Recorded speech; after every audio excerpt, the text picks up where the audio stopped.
This soundbar has sparked my curiosity.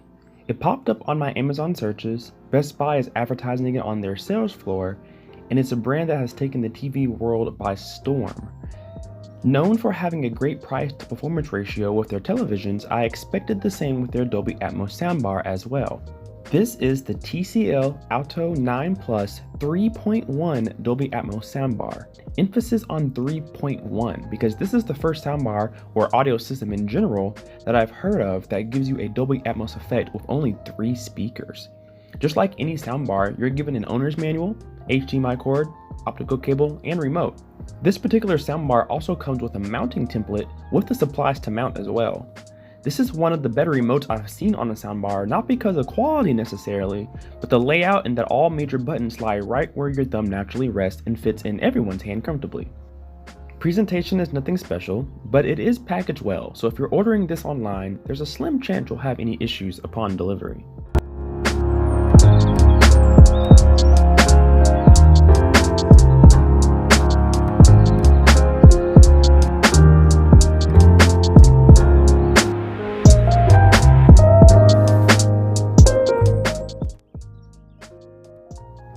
Handling the soundbar, I found that it was shockingly light. Everything is plastic, which is fine, but the feel of it gave me no reassurance that this was made of quality. I also harp on the cheap plastic because the materials used to enclose the speakers play a role in how they will sound. We'll get to that soon. That gray mesh grill is where those 3 speakers are housed. There are no speakers fired up on the top of the soundbar or the side. Nope, all 3 are right on the front. On the top are touch capacitive buttons to control things like power, volume up and down, input, and Bluetooth. So hold on to that remote. That's where you'll do your sound tweaking.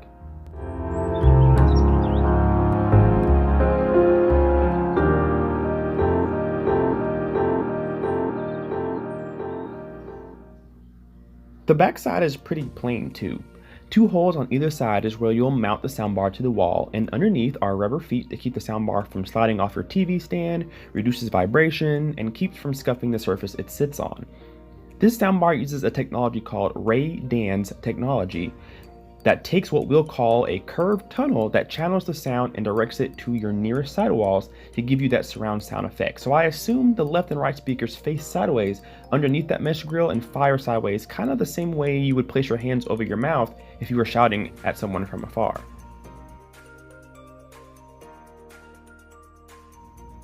The subwoofer is the 0.1 in the 3.1 system. Nothing really to note about the subwoofer. It's a down-firing subwoofer with rubber feet at the bottom, a rear firing port on the back, and a pairing button just underneath. The speaker itself is only 6 inches in circumference, but the cabinet is rather tall. Specifications say it consumes 30 watts of power from your walls, so that probably tells you how powerful this sub is.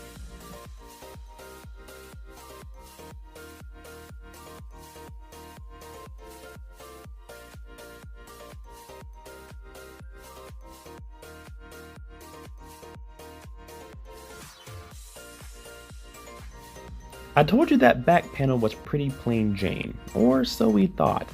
There is a removable back plate that reveals where your connections are made, like HDMI ARC, auxiliary, optical in, a 3.5mm jack, and USB.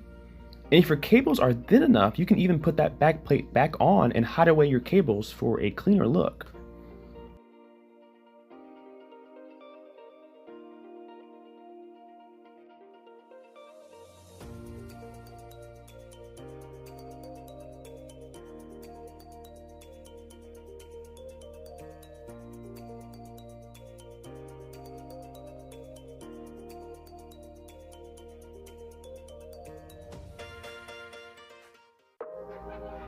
Setup was easy, although pairing the subwoofer frustrated me.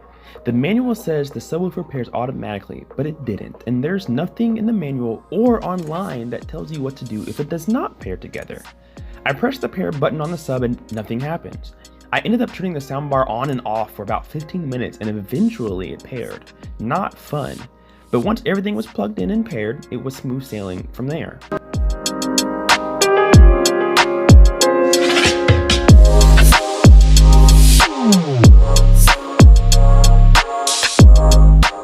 The blinking blue light tells you that you are in standby mode or it's powered off. When turned on, the soundbar greets you with a message, and the touch capacitive buttons on the top illuminate. When turned off, it tells you it's sleeping and resumes the blinking blue light.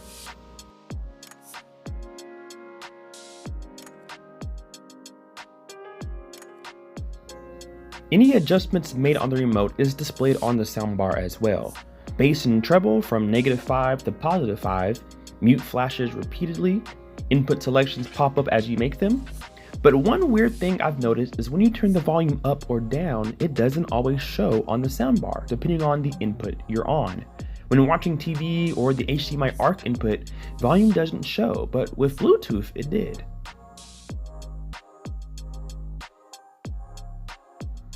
Speaking of Bluetooth, pairing my phone was much easier than pairing the sub. To activate pairing mode, press and hold the OK button and a chime will sound. Once you successfully paired, another chime will sound. Let's hear how it sounds with music and movies.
In the car! That's on!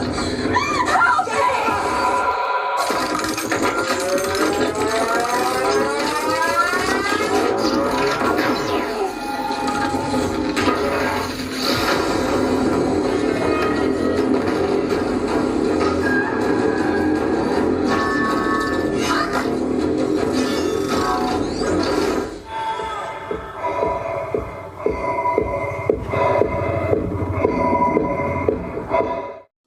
So now for the review part of the review. I'm sad to say, but I did enjoy this soundbar. There was no element of a Dolby Atmos effect, or at least not noticeable enough to be believable. Voices were very hard to understand over the surround sound effects, and there's no way to turn up the dialogue. The subwoofer was surprisingly decent, but even at moderate listening levels, it began to distort heavily. There is no mid-range bass at all in the soundbar, and with my test, I found the subwoofers cross over somewhere in the mid 300 Hz range, so when you raise or lower the bass, you're only controlling the subwoofer. On a good note, the Ray Dan technology is pretty effective. It doesn't give you a surround sound necessarily, but it did deliver a front stage much wider than the soundbar itself, so that was impressive. There are several different EQ modes, but the best one by far is movie mode no matter what you're listening to. Movie mode gives you the best chance of hearing vocals. Surround mode needs to be on at all times as well to help give you a bigger sound stage, otherwise it sounds very tinny and anemic. Vertical surround mode made no difference to the sound, or again, not noticeable enough to make a difference. For $249, there are soundbars that are better, like the On Blast 5.1 2-bar from Walmart at $299, or Vizio 5.1 for under $200. With the soundbar market as competitive as it is, I give this soundbar 2.5 stars out of 5. Thank you for watching, guys. Leave me a comment down below and let me know what you guys think of the TCL Alto 9 Plus soundbar. Hit that like button and subscribe if you're not already. We will see you in the next video. Kpaceguy out. Peace.